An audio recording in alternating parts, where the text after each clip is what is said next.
Okay, well, my camera was using up a lot more memory than I thought it was, so I've switched to my laptop beside the point, but personally I've gotten my Amigurumi unicorn to the fatness I want. Now we start going one crochet into each crochet that's already there instead of two, so it'll start going outwards instead of start going like a cup or a hat instead of just out. Okay.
I can be pretty similar with this. You can see it. You can see it's starting to kind of curve around. In my Spanish class today, I got going pretty fast when I was making little, what was his name? Espandago or something? Yeah, Espandago. My little guy I showed you earlier that actually has the horn. So look, go fast.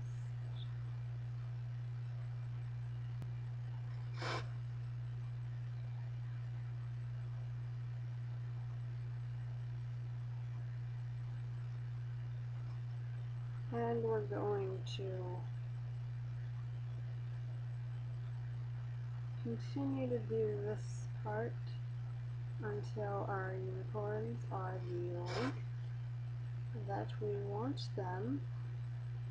And as I just mentioned, wherever he went,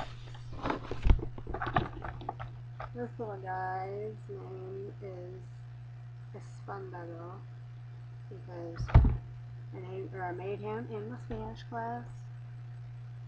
And so as you are creating these Amigurumi unicorns, you might want to start thinking of a name.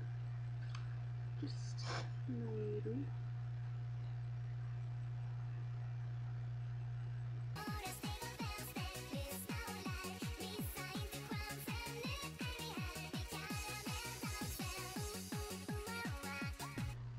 Okay, so I think I'm ready to start the thing. Also thinking I'm going to call her Toto, the Toto unicorn. Before we start the crease stitch, we are going to want to do most of our stuffing. And for that, I am using cotton balls. If you think your unicorns are going to need to be washed, however, cotton balls are probably not the best option, and you should get some like fiber fill, or I don't know what it's called. I saw it at Walmart the other day. Didn't have enough money for it. So using cotton balls. Anyways, I personally cotton ball like so. Shred it a little bit. And then stuff it into the unicorn. I'm using cotton balls. I wouldn't recommend it if it needs to be washed ever. It will shrink or something like that. Fiber thing, I think, is what you're supposed to use.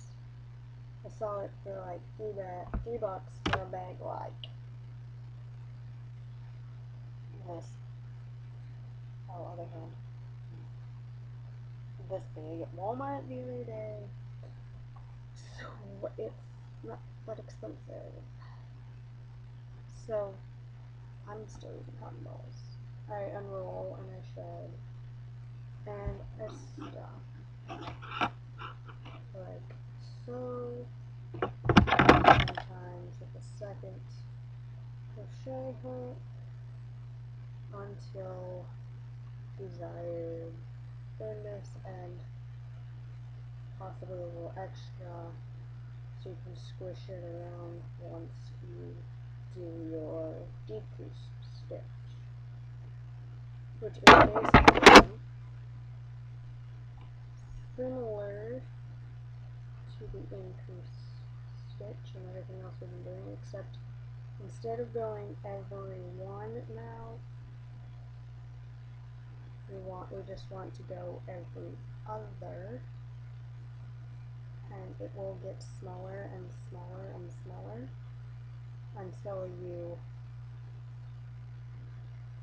can just close it off.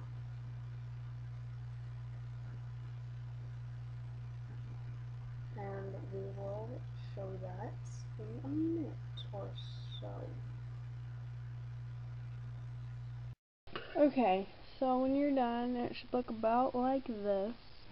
I'm going to stuff just a little bit more cotton in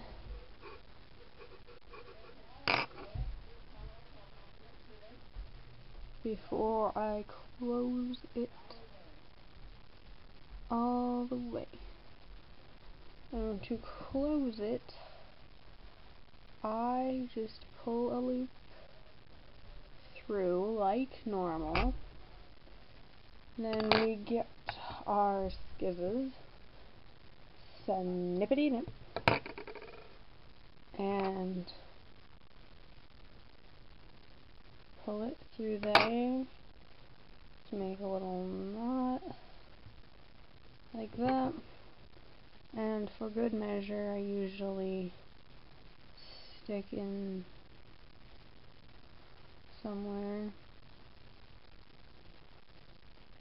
and pull it through one last time. And if I can get it to work right.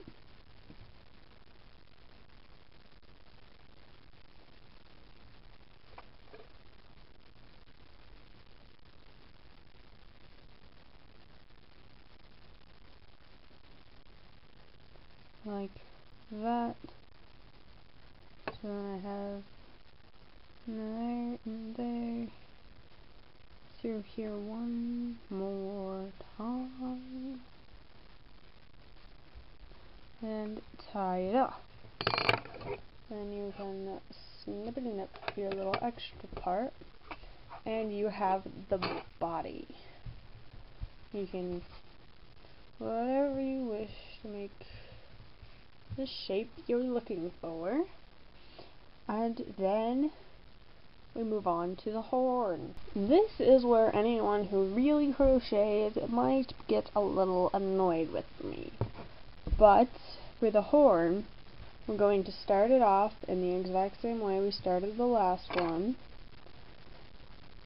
Only we go pull a first crochet under the loop. After that, just keep going on the flip angles.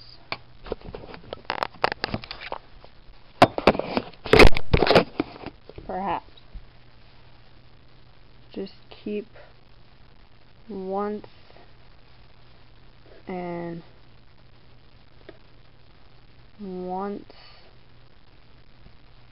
and once until your horn is as long as you want it. Just realized I switched needles on myself. And then for this end, you see you have the loops. And pulling on that, whichever one gets smaller, pull this loop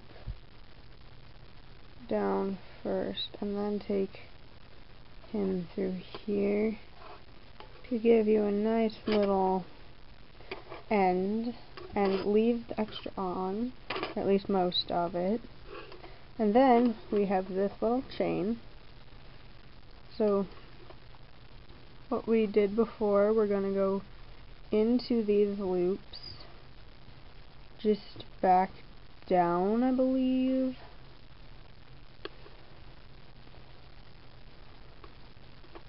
until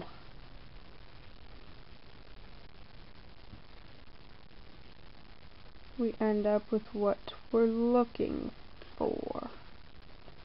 So we're just going down a little loop backwards. This can get kind of confusing. It'll start to curl, but once you get all the way down, it'll be good and how you want it to be.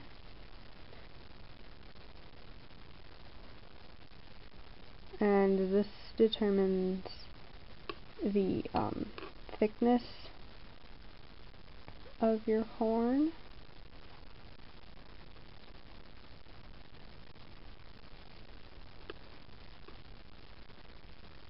See?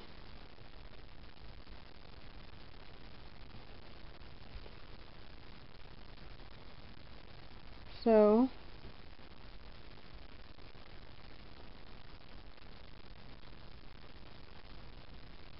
if you want a fatter horn, if you want a fatter horn, you could probably go a third time, but this is going to be what you end up with, and just get your snippety nippers and do so on the finished end, so your horn is, oops, wrong end, but that's okay, on the finished end, so your horn is free. Don't forget, you should probably tie off this end so it doesn't start coming undone.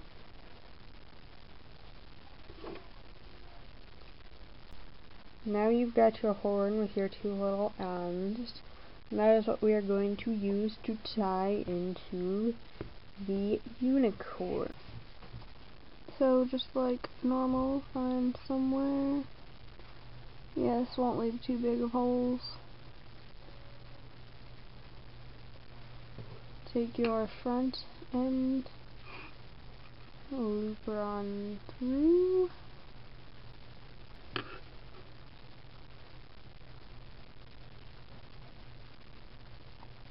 There we mostly go.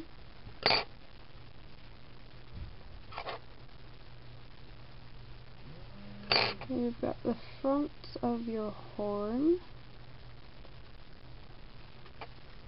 Tie her on there. Pretty much, actually, however you choose to do so.